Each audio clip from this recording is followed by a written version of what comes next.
আর এই ডুগাগুলোই এইভাবে ধরে প্রতিনিয়ত এরকম একটি করে পেজ দিয়ে দিতে হবে। এরকম প্রতিদিন একটি করে পেজ দিয়ে দিতে হবে। 2 মুটকি আপনার 10 কাঠা জমিতে দিয়ে দিবেন শেল্টার।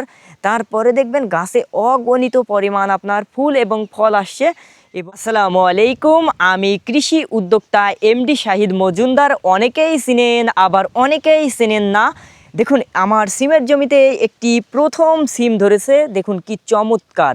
বহুবার আপনাদেরকে দেখিয়েছি আমার এই সিমের জমির প্রতিদিন রেগুলার একটি কাজ আপনাদেরকে আজকে শেয়ার করব। তো সিম যারা চাষি ভাই এবং বোনেরা আছেন, তারা এই কাজটি প্রতিনিয়তই আপনাদেরকে করতে হবে। দেখুন, এরকম আপনার সিমের জমির দেখতে পাচ্ছেন যে ডুগাগুলো আপনার বড় হয়ে গেছে। আর এই ডুগাগুলোই এইভাবে ধরে প্রতিনিয়ত এরকম একটি করে পেজ দিয়ে দিতে হবে। এরকম প্রতিদিন একটি করে পেজ দিয়ে দিতে হবে। সিমের এই ডুগাগুলো যদি উপরে চলে যায়, আস্তে আস্তে এগুলো ঝটকায় রূপান্তরিত হবে। আর এতে করে আপনার ভালো সিম ধরবে না। আর দেখতে পাচ্ছেন যে আমার সিম গাছে কিন্তু কোনো আপনার জোর নাই। সিমের প্রথম কাজ হচ্ছে জমিতে জোর রাখা যাবে না, নিচে ঘাস হালকা বাঁধিয়ে রাখতে হবে। এবং আমি আমার এই জমিতে দেখতে পাচ্ছেন যে মাছা এঁটে গেছে। দেখতে পাচ্ছেন কিছু কিছু গাছে কিন্তু আপনার ফুলও এসেছে।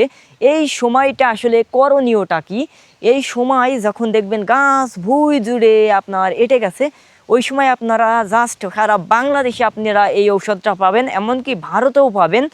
শেল্টার নামের একটি ঔষধ পাওয়া যায়, বাংলাদেশ এবং ভারতে অ্যাভেলেবল পাওয়া যায়। ভারতেরটা আনতে পারলে বেশি কাজ হবে, আর বাংলাদেশেরটাও দিতে পারলেও ভালো কাজ হবে। 2 মুটকি আপনার 10 কাঠা জমিতে দিয়ে দিবেন শেল্টার। তারপরে দেখবেন গাছে অগণিত পরিমাণ আপনার ফুল এবং ফল আসছে। এবং এইভাবেই কিন্তু আমরা আমাদের জমিতে আপনাদেরকে দেখাবো ইনশাল্লাহ। এর পরবর্তী ভিডিওতে আপনাদেরকে দেখাবো কতটুকু পরিমাণ শেল্টার ব্যবহার করেছি এবং সাথে সাথে কি ঔষধ ব্যবহার করেছি। আলহামদুলিল্লাহ, আমাদের গাছে কিন্তু পর্যাপ্ত পরিমাণ ফুল এসেছে। যেহেতু সব কিছুই আপনাদেরকে শেয়ার করি, তাই এটাও আপনাদেরকে দেখালাম। তো সকলেই দোয়া করবেন আমাদের জন্য। আসসালামু আলাইকুম, আল্লাহ হাফেজ।